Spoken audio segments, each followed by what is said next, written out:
ধীর পায়ে ভেতরে ঢুকে দরজাটা বন্ধ করে দিল অভি। বুকের ভেতরটা কেমন ধকধক করছে হঠাৎ। তার প্রথম বিয়ে, আর একটি মাত্র বউ ওই যে খাটের ওপর অপেক্ষা করে বসে আছে। বড় করে একটা দম নিল অভি, তারপর আস্তে আস্তে এগোলো খাটের দিকে।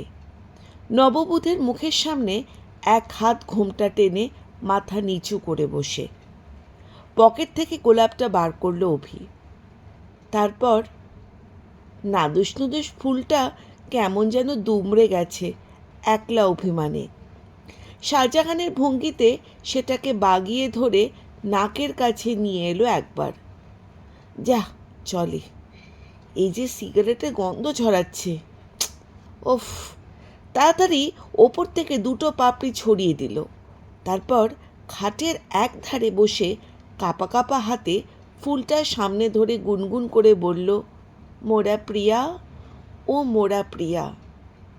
নববধূ অবগুণ্ঠন সরিয়ে দরজার দিকে লাজুক মুখে একবার চাইল, তারপরেই ঝপ করে ঘোমরাটা ফেলে ঝনঝন করে বেজে উঠল।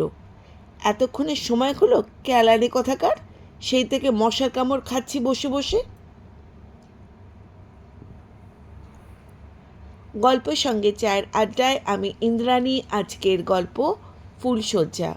বন্ধুরা, আশা করি সবাই খুব ভালো আছেন। আপনারা যারা আমার চ্যানেলটিকে শোনেন তাদের সবাইকে অনেক ধন্যবাদ। যারা আমার চ্যানেলটি নতুন শুনছেন, যদি আপনাদের পছন্দ হয়ে থাকে চ্যানেলটিকে সাবস্ক্রাইব করবেন, আপনাদের নিশ্চয়ই মতামত জানাবেন, আর যদি ভালো লেগে থাকে কাহিনীটি দয়া করে একটি লাইক দেবেন।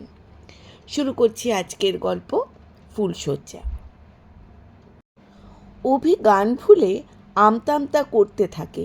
কি করব বলো, বাবা ডেকে নিয়ে গিয়েছিল ওই যে ক্যাটারারদের সাথে পেমেন্ট নিয়ে কথা বলতে।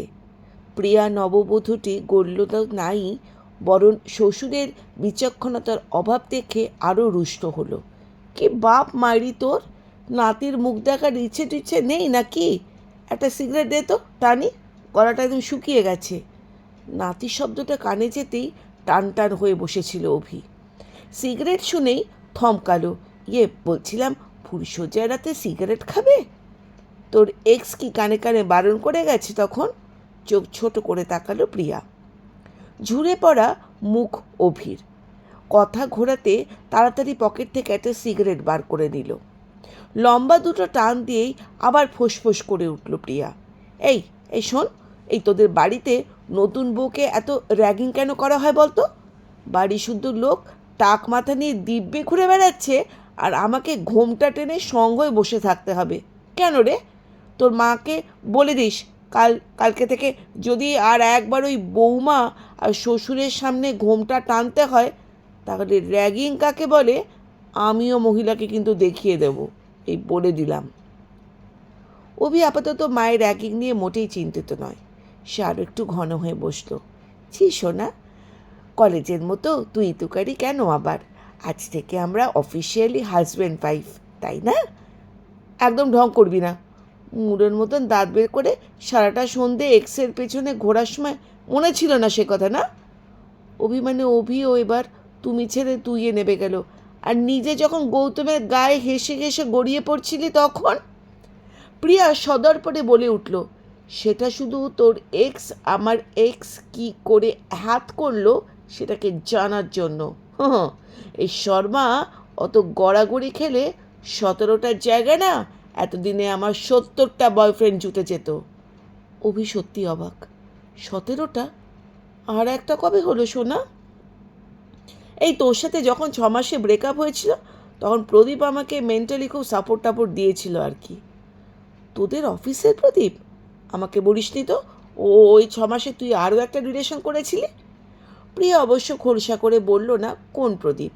উল্টো পাল্টা আক্রমণ করে বসল। কেন, তুই কি ছাই মেখে সন্ন্যাসী হয়ে ঘুরছিলি নাকি? ছন্দার ওপর তোর ছোকছাকানির কথা তো সারা অফিসের কারো জানতে বাকি নেই। প্রিয়ার লাল চোখ দেখে ভয় করলেও অভি এবার 4 গুণ অবাক। ছন্দার কথা তুই কি করে জানলি? তোদের অফিসের রাজাদাই তো বলেছে। সেই যে সেবার পার্টিতে ড্রিঙ্ক বানিয়ে দিয়েছিল আমাকে, তারপর থেকে তো প্রায় হাই হ্যালো। উফ! বোগাস। তার মানে 18? মুভির মুখটা একদম এতটুকু হয়ে গেল। প্রিয়া মনে মনে হিসেব করলো, তারপর মাথা নাড়িয়ে বলল, উফ, সেসব পরে দেখা যাবে। আর না না, মানে অতটাও হয়তো হবে না। 17.5 বলেই থম করে বসে পড়ল অভি। বিয়ের রাতে এক্সট্রা 1.5খানা বয়ফ্রেন্ডের কথা জানতে পেরে কোন বর আহ্লাদে 8খানা হয়, শেষে কিনা রাজা দাও। বিশ্বাসঘাতক একটা। খেয়ে বাড়ি যাবার সময় আবার প্রিয়াকে নিয়ে চটুর ইয়ারকি মেরে গেল। দাঁত চেপে অস্ফুটে দুটো গালাগাল দিয়ে রাগটা দমালো কোনো রকমে। আজ রাতের ফুলশয্যা, এসব ঠুনকো ব্যাপার নিয়ে মেজাজ খারাপ সে কিছুতেই করতে চাইছে না আজ। আরও একটু কাছে সরে এসে বলল, এই শোন না, বলছি কি, অনেক তো রাত হলো, চল এইবার শুয়ে পড়ি। প্রিয়ারও আপত্তি নেই মনে হলো। কানের দুলগুলো খুলতে লাগলো। হঠাৎ কি মনে পড়তেই আবার বিরক্ত। এই, তোর বোন দুপুরবেলা আমার থেকে একজোড়া দুল নিয়ে গেল পড়বে বলে, কই আর তো ফেরত দিল না। অভি আর কোনো বিতর্কে যাবেই না, তাড়াতাড়ি বলে উঠল, ওর একটু হাত টান স্বভাব আছে, চাইলে দিবি না কিছু। এই হিড়িম্বার মতন চেহারা নিয়ে এই সাজের ঘটা, বাবা বাদ দে তো। ওর সাথে আমার দিদির কারুর পটেই না, ওই জন্য। অভি নিজেও যে আজ হেব্বি লাগছে বলেছিল বেমালুম ভুলে গেল। তোর দিদি ও ধোয়া তুলসী পাতা নয়, বুঝলি? এখনও গা জ্বলছে আমার। দুপুরে জোর করে আমাকে টেনে পায়েসটা রান্না করালো। শখ কত, নতুন বউয়ের হাতে রান্না খাবে। এই, বেশি বাড়াবাড়ি করলে না একদিন খাবারে ইঁদুর মারার বিষ মিশিয়ে দেবো বলে দিলাম। হঠাৎ করে একটা ধপ করে আওয়াজ হলো। তারপরে চারদিক থেকে চিৎকার, চেঁচামেচি, হুলস্থুল কাণ্ড। অ্যাম্বুলেন্স যা করে ভাববেন না নবদম্পতির কোনো বিপদ হয়েছে। বাইরে তখন দরজায় কান পেতে ভিড় করে দাঁড়িয়ে অভির নিজের আর মাস্তুতো পিস্তুতো সব দিদি বোনেরা, বরবধূর মধুর আলাপ শুনতে। হলেই বা প্রেম করে বিয়ে। অভিটা তো 1 নম্বরে ক্যাবলা, আর বউটাও বড্ড হাবাগোবা।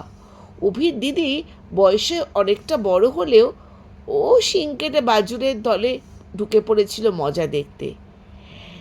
একেতেই ভেতরে কি চলছে জানার চাপা উত্তেজনা আর ভ্যাপসা গরম, আর তার ওপর ক্যাবলা ভাইয়ার লাজুক মৃদুমাসী বিনয়ী বইয়ের পিলে চমকানো কথারাশি।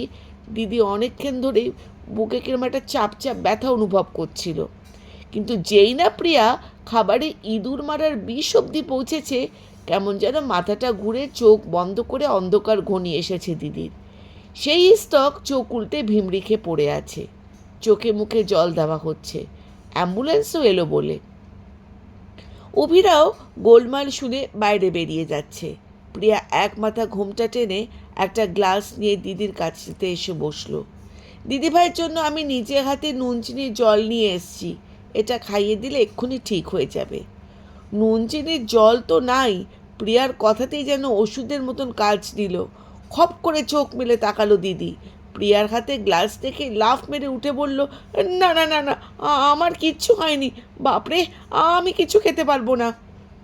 মেয়েকে সুস্থ দেখে শ্বশুরমশাই আনন্দে ডুকরে উঠলেন, মিরাকেল মিরাকেল।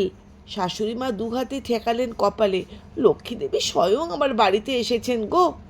জেঠিমা কাকিমারা আঁচল দিয়ে চোখ মুছলেন।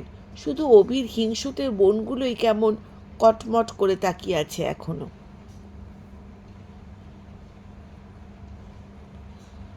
ফুলশয্যা গল্পটি এখানেই শেষ হলো। আপনাদের কেমন লাগলো আপনারা নিশ্চয়ই জানাবেন। আর যদি চ্যানেলটিকে ভালো লেগে থাকে তাহলে অবশ্যই সাবস্ক্রাইব করবেন। ধন্যবাদ।